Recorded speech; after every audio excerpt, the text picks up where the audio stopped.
Jangan lupa like, comment, and subscribe.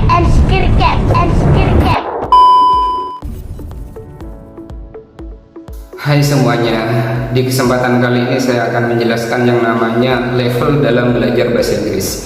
Jadi orang yang negaranya itu tidak menggunakan bahasa Inggris dan mau belajar bahasa Inggris, maka dalam tahapan belajar itu dibagi menjadi 3 level, 3 tingkatan.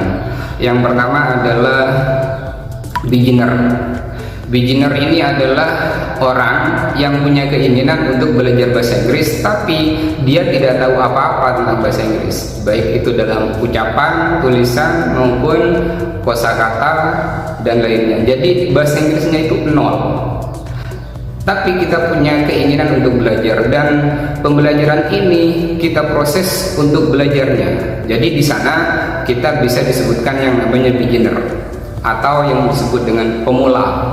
Dalam tahapan pemula ini ada hal-hal yang perlu dikuasai. Yang pertama adalah kita belajar mengungkapkan kalimat yang sering kita gunakan. Misalnya, jadi pemula itu kita belajar bagaimana kita belajar mengungkapkan sebuah kalimat atau kata-kata yang sering kita gunakan seperti kegiatan sehari-hari itu. Dan kita mencobanya. Dalam hal ini kita banyak dasar-dasar yang harus diketahui, diantaranya tenses yang 12 itu kita harus tahu. Jadi pemula itu memang kita harus belajar yang namanya tenses.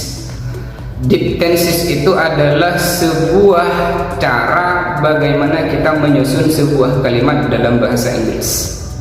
Yang kedua itu intermediate.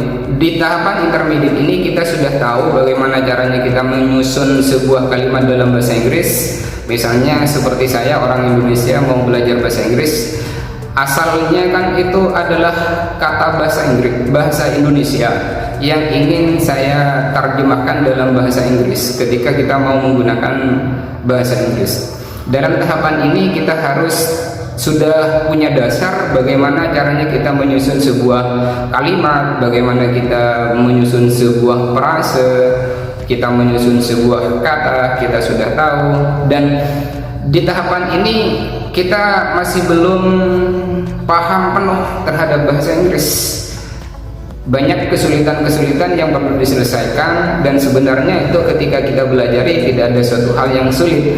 Yang ketiga adalah level advance. Di level advance ini kita sebagai user. Jadi bahasa Inggris itu bukanlah suatu bahasa asing lagi kepada kita, tapi kita sudah sebagai user of English. Jadi pengguna dalam bahasa Inggris. Cara menggunakannya sekarang itu meskipun kita mau menggunakan bahasa Inggris tidak perlu datang ke Inggris atau ke negara-negara yang menggunakan bahasanya itu bahasa Inggris. Sekarang itu banyak media-media online yang bisa kita manfaatkan untuk meningkatkan kemampuan kita dalam bahasa Inggris, ya diantaranya media-media sosial. Kita bisa berkomunikasi langsung dengan orang yang bisa menggunakan bahasa Inggris, baik itu visual maupun written, baik dalam written maupun dalam tulisan.